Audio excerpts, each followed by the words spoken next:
Hi, Rashonda here. We are reading, um, oh, that's not really what the cover says, Hagar's Daughter by Pauline Hopkins. This is the magazine novels of Pauline Hopkins, so there are several of her novels in here that were published serially in magazines. Excuse me. But we're reading Hagar's Daughter, and we're on chapter 29. It felt like it was so long last time, and I don't even know if it was, and I'm sure I've had longer readings. It felt long to me. So we're going to finish chapter 29, and I'm going to go back a paragraph. This is all about how what's his face Henson is feeling all kinds of ways about our friend Jewel Bowen. Her haunting influence was wrapped about him. He could see her, feel her presence, and almost catch the tones of her low voice in the silent room. Ever and anon he glanced about him as if seeking the actual form of the fair spirit that had so suddenly absorbed his heart and soul. He was satisfied in his own mind that General Benson was the criminal, but to this man who had become a legal machine, tangible evidence was the only convincing argument that he knew. Presently a clerk entered the room and announced that a woman wished to speak with him. "Show her in," he replied to the man's query. A few seconds passed, and then the opening door admitted a young colored girl who had an extremely intelligent, wide-awake expression. I'm just curious about what an extremely intelligent, wide-awake expression looks like. And clearly I see some, you know what? That's okay. I've got big hair. It is, it's all big. And I'm wondering, do I have an extremely intelligent, wide awake expression? Maybe even not extremely. Do I have an intelligent, wide awake expression? Ting! I don't know. What does that look like? And are they just telling? So Pauline Hopkins is a Black woman. And I wonder what was going on in her mind as she was writing. One, convoluted things were going on in her mind because she has a lot of twists and turns. But she recognized she was writing for multiple audiences. One, the audience of Black people reading the magazine that this was published in. And you want to have things like, here's this Black person who looks intelligent and all that. But I also think she had to have in mind, is because she was a fighter for things, she had to have in mind a white audience who would read this and be like, aha. So anyway, Venus was not at all embarrassed by the novelty of her surroundings, but advanced toward the chief with a businesslike air after making sure that the retiring clerk had actually vanished. "I'm Miss Jewel Bowen's maid," she declared abruptly. The detective whirled around in his chair at her words, and in an instant was all attention. His keen eyes ran over the neat little brown figure standing demurely before him with a rapid mental calculation of her qualities. "What is your name?" "Venus Camilla Johnson." "How long have you been in Miss Bowen's employ?" "All the winter." "Who sent you here?" "Nobody. I keep my business to myself. Things are too curious around Washington these days to be talking too much." "I know that's right. There's a lot of curious stuff going on." The shadow of a smile lurked about the corners of Mr. Henson's mouth. "Well, what do you want? Time is precious with me." "Yes, sir, I won't keep you long. But you see, Miss Jewel's been my good angel, and I just had to come here and unburden my mind to you or burst. You see, sir, it's this way. The Bowen family is white right through, most too good for this world. They've got piles of money, but my, since the senator's gone and Mr. Cuthbert's done got into trouble from being in tow with Miss Madison, they be the most miserablest two lone women you ever saw." "Interesting. The Bowen family is white right through." By this, I think she means pure and good of spirit, but it's a nice play on words. Venus forgot her education in her earnestness and fell into the Negro vernacular, talking and crying at the same time.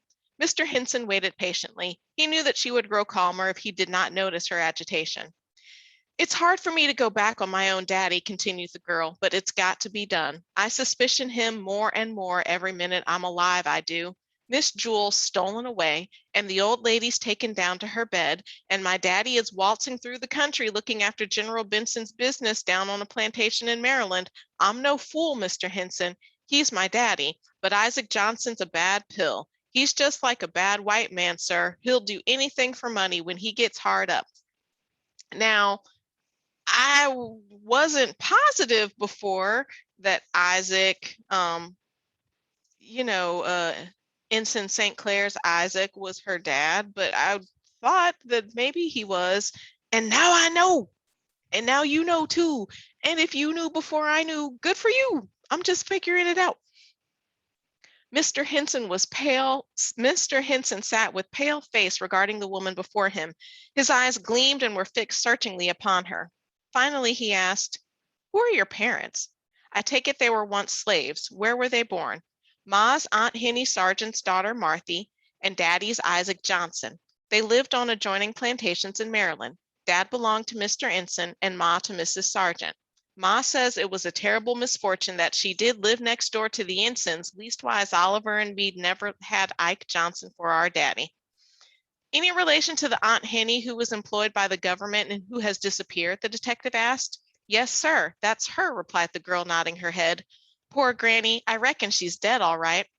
Ma takes it terrible hard, does nothing but cry after Granny all while she's working. I tell her I can't cry till I find Miss Jewel. Ma says I'm unfeeling, but Lord, you can't help being just as you're built. Say, Mr. Henson, I've made bold to bring you something. I took it away from the madam the night Miss Jewel was stolen." Mr. Henson took the envelope that the girl extended to him and read the note contained therein. "Who do you think sent this, Venus?" "No one but old Benson."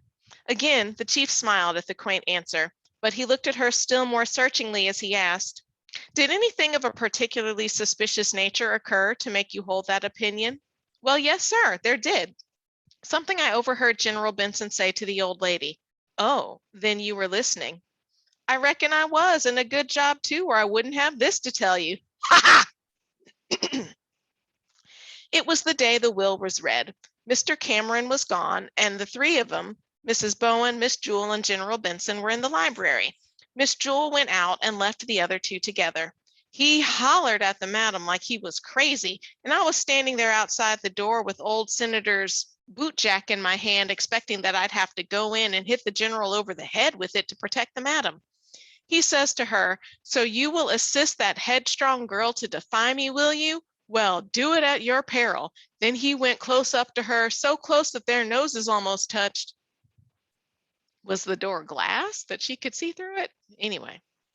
Then he went up close to her, so close that their noses almost touched, and I thought it was about time for the boot jack, sure, but all he did was whisper to her, and the old madam gave a screech and keeled over on the floor like she was dead. I declare to you, Mr. Henson, I was scared enough to drop, but I didn't say a word, no, sir. I just went in as soon as the general went out, and I picked the old lady up and got her to her room, and when she came to herself, there was nobody to ask her what was the matter because they didn't know what I could have told them. Excuse me. But Madam hasn't been herself since. I believe my soul that he scared the life out of her. When Miss Jewel didn't come home and that note came instead, I just made up my mind it was Venus for General Benson and that I'd go to cook his goose or he'd cook mine." "You do not like General Benson, I see." "Like him? Who could? The sly old villain. He's mighty shrewd and—" She paused. "Well, what?" "Foxy," she finished. "He tries to be mighty sweet to me, but I like a gentleman to stay where he belongs and not be loving servant girls on the sly." What? Oh my goodness. "I owe Miss Jewel what money can't pay, and I'm not ungrateful. I believe the old rapscallion has got her shut up somewhere down in Maryland, and Dad's helping him. Oh, I didn't tell you, did I, that Dad's his private waiter?" "Ah!" exclaimed the chief. I got a frog in my throat. Sorry. "Ah!" exclaimed the chief, for the first time exhibiting a sign of excitement. "Now we're getting down to business, my girl. I understand your drift now. You have done well to come to me." Venus smiled in proud satisfaction at the words of praise. The man sat buried deep in thought for a time before he spoke again. Finally, he said, "I need help, Venus. Are you brave enough to risk something for the sake of your mistress?" "Try me and see," was her proud reply. "It comes to just this. Someone must go down to this plantation in Maryland and hang around to find out if there is truth in our suspicions. our suspicions. Can you wear boys' clothing? He asked abruptly. Oh my gosh. There is so much cross-dressing in these books. Oh my gosh. Oh my gosh. Like in Pudd'nhead Wilson, in Clotel, in Harriet Wilson's book, Our Nig, there was cross-dressing. In Hannah Craft's novel, The Bondwoman's Narrative, there is cross-dressing. In Harry Beecher Stowe's Uncle Tom's Cabin, there is cross-dressing. Cross-dressing is the thing, apparently. In Running 1,000 Miles for Freedom by William and Ellen Craft, there is cross-dressing. There's probably more in other books that aren't coming to me right off the tip of my tongue.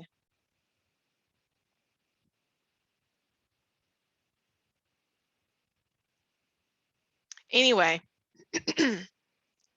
fascinating stuff, that. All right. So he asks her, can you wear boys' clothing? He asked abruptly. Venus showed her dazzling teeth in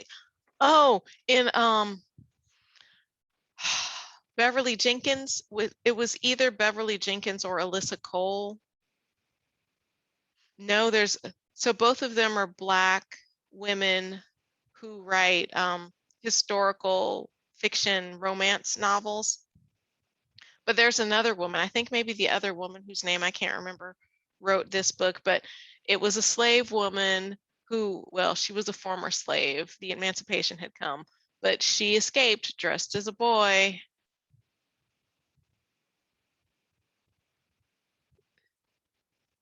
My wheels are turning because this is really interesting to me. So I think we've talked about blackface minstrelsy, and one of the tropes of blackface minstrelsy was cross-dressing. And every time I see it in novels of this era, I immediately ping, ping, ping, ping, and start thinking about that and like, what are the ramifications of that? Why was that a thing? What import does it have on us today? So anyway, I hope your wheels are turning like mine are. Venus showed her dazzling teeth in a giggle. She ducked her head and writhed her shoulders in suppressed merriment as she replied, "Can't I? Well, I reckon." "Then you'll do. There's no time to be lost. Disguise yourself as a boy. Be as secret about it as possible. Tell no one what you are about to do or where you are going, and meet me at the station tonight in time for the 10 o'clock train for Baltimore. My agent will be waiting for you on the avenue just by the entrance, disguised as your grandfather, Uncle Henry, a crippled old Negro fond of drink. You are to be Billy, and both of you are going home to Baltimore. We will fix the rest of the business after you reach the village. God grant this plan may hasten the discovery I have been seeking." And that is the end of chapter 29. So we are moving and grooving, aren't we? Oh, my book almost fell. So that was chapter 29 of Hagar's Daughter by Pauline Hopkins. Until next time.